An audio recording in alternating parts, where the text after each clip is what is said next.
जय श्री गणेश। नमस्कार। मैं आचार्य संजय द्विवेदी। मेरे समस्त प्रबुद्ध दर्शकों का मेरे चैनल पे हार्दिक स्वागत है।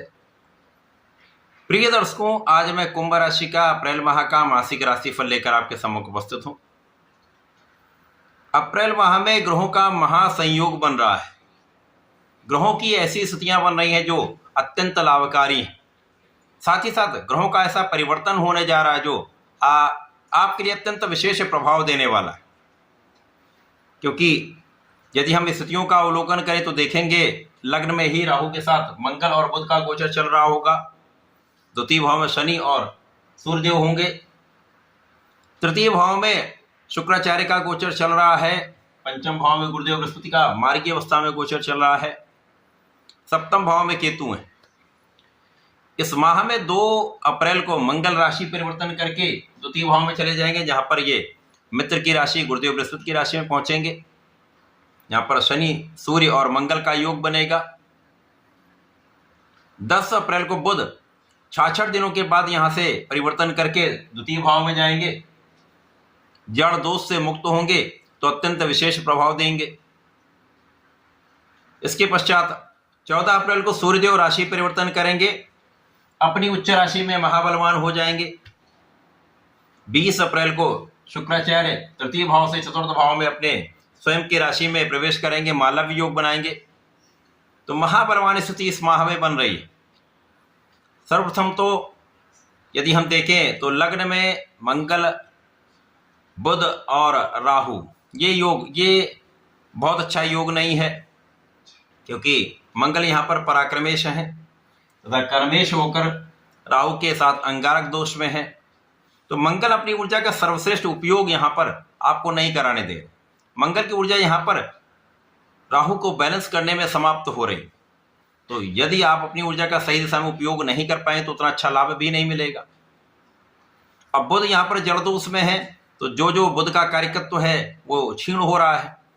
तो यहाँ पर ज्ञान की स्थिति तथा आपके लिए अष्टम भाव जो बुध का है ये पीड़ित तो हो रहा है। परंतु जैसे ही मंगल का राशि परिवर्तन आपके द्वितीय भाव में हो जाएगा, मंगल यहाँ पर बलवान हो जाएंगे और गुरु के साथ चतुर्दशम के संबंध में होकर विशेष प्रभाव देंगे। अब यहाँ से अंगारक दोष जब समाप्त हो जाएगा तो आपका परिश्रम पहले से कई गुना आगे बढ़ जाएगा। अब जब आप बहुत परिश्रमी हो जाते हैं, अभी तक तो आपकी ऊर्जा इधर उधर लग रही थी, सही दिशा में उसको आप उपयोग नहीं कर पा रहे। अब आप अपनी ऊर्जा का सही दिशा में उपयोग कर पाएं, क्योंकि सूर्य है तो आपकी नेतृत्व की क्षमता अच्छी हो गई। शनि के प्रभाव से आप कर्मठ रहेंगे और शनि की राशि है तो लग्नेश के साथ मंगल और सूर्य का जो योग बन रहा है वो आपको कर्मठ भी बनाने वाला है, आपके नेतृत्व की क्षमता को भी बढ़ाने वाला है, आपकी ऊर्जा का सही उपयोग कराने वाला है। तो परिश्रमी के साथ साथ आप लक्ष्य को केंद्रित करके काम करने वाले हैं, तो सही दिशा में आप प्रयोग करेंगे, अपनी ऊर्जा का उपयोग करेंगे तो लाभ भी प्राप्त करेंगे। तो कर्म क्षेत्र पहले से बहुत अच्छा हो जाए। अब जब कर्म क्षेत्र अच्छा हो जाता है तो निश्चित रूप से आपको सफलता भी मिलती है, धन का लाभ भी मिलता है। तो यहाँ इस माह में धन का तो अच्छा लाभ आपको प्राप्त होता दिख रहा, धन की मात्रा में कमी नहीं होगी। और यहां से आपके मन का भ्रम भी धीमे धीमे समाप्त होने लगेगा, क्योंकि जब बुध राशि परिवर्तन कर लेंगे तो यहां से जड़ दोष समाप्त होगा, तो बुद्धि बल प्रखर हो जाए। अब कुशाग्र योग यहां पर बन रहा है, सूर्य का बल भी मिल रहा है, तो महाधनवान तो आप हो रहे हैं, धन का लाभ विशेष रूप से प्राप्त हो रहा है। पिता के सहयोग से, पारिवारिक संपत्ति से धन लाभ होगा, आपके कार्यक्षेत्र से धन लाभ होगा। तो यहां धन का तो विशेष लाभ मिल रहा, तथा वाणी भी आपकी पहले से अधिक संयमित हो जाए। आप विचार करके काम करेंगे, विचार करके बात करेंगे तो समस्याएं और विवाद से आप दूर रहेंगे। आपसी सामंजस्य अच्छा हो जाएगा। जीवन साथी के साथ भी जो समस्याएं चल रही थी, जो क्लेश चल रहा था, वो भी कम होगा। जब तक राहु यहाँ है ये क्लेश कराते रहेंगे, लेकिन पहले से अधिक आप उसको संभाल पाएंगे तो समस्याएं कम होगी। साझेदारी में विवाद समाप्त होगा, कम होगा, लेकिन साझेदारी में जो पूर्ण रूप से समस्या सॉल्व नहीं हो, यहाँ आपको बहुत ध्यान देने की आवश्यकता है। लेकिन इस समय में आपका ज्ञान बहुत अच्छा होने लगेगा, आपका ज्ञान विस्तृत, क्योंकि आपके मन का भ्रम दूर हो जाएगा, डर दूर हो जाएगा। और जब मन भ्रमित नहीं होता तो आप लक्ष्य पर केंद्रित होकर कार्य करते हैं, तो पढ़ाई में आपका पहले से अधिक अच्छा मन लगेगा कॉन्फिडेंस भी बढ़िया रहेगा। तो पढ़ाई का क्षेत्र आपका अच्छा रहने वाला। केवल धैर्य से और समझदारी से आपको अपने पढ़ाई क्षेत्र में लगे रहना, पूर्ण परिश्रम करना है। अब यहाँ पर आपकी स्वास्थ्य समस्याएं भी कम हो जाएंगी, और जब आप स्वस्थ होते हैं, आपका मानसिक बल अच्छा होता, आपका शारीरिक बल अच्छा होता, तो आप अपने क्षेत्र में संपूर्ण प्रयास करके आगे बढ़ पाते हैं।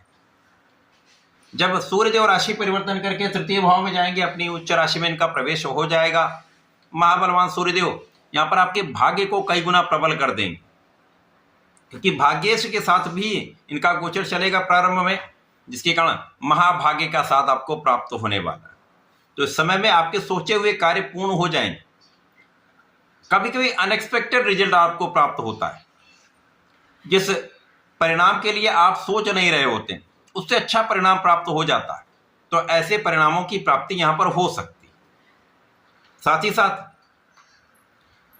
सूर्य का बल आपको प्राप्त होगा, तो यहां पर पूर्ण रूप से आपका आत्मबल बहुत अच्छा रहेगा, पिता का पूर्ण सहयोग मिलेगा, शासन प्रशासन का पूर्ण लाभ मिलेगा। शासन प्रशासन में, प्रशासनिक सेवाओं में है, सरकार में है, राजनीति में है, तो यहाँ पर आपका जो कार्य क्षेत्र है वो विस्तृत भी होगा। कार्य क्षेत्र में पूर्ण सफलता का योग बन रहा। जैसे जैसे ये गोचर आपके लिए आगे बढ़ता जाएगा, आपके लिए स्थितियां प्रबल होती जाएंगी, क्योंकि इसके पश्चात जब शुक्राचार्य का परिवर्तन आपके लिए चतुर्थ भाव में होगा, अब शुक्राचार्य भाग्य और सुख के ही स्वामी, यहां पर मालव्य योग बन जाए, तो भाग्य महाप्रबल हो रहा है, धन का विशिष्ट लाभ आपको प्राप्त हो रहा है, और भूमि भवन वाहन ऐश्वर्य वैभव के भाव में शुक्राचार्य का गोचर, जो इनके कारक हैं, उनका गोचर आपके लिए विशिष्ट प्रभाव देगा।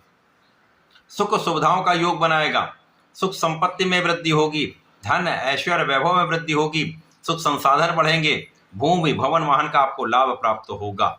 सुख संसाधन में वृद्धि भी होगी, सुख संसाधन का आप उपभोग भी कर पाएंगे, और भूमि भवन वाहन से संबंधित लाभ पूर्ण रूप से आप प्राप्त कर पाएंगे। माता पिता के सुखों में वृद्धि होगी, उनका आशीर्वाद आपको मिलेगा। तथा यहाँ पर यदि राजनीति में है, सरकारी तंत्र में है, तो यहाँ पर कार्यभार में वृद्धि हो सकती है, आपको मन के अनुसार लाभ प्राप्त हो सकता है। लोगों के बीच में आपका एक अच्छा प्रभाव रहने वाला है। तो पूर्ण रूप से ये जो माह है वो आपके अत्यंत विशेष है, आपको सुख देने वाला है, धन देने वाला है, मान सम्मान देने वाला है, भाग्य में वृद्धि करने वाला है।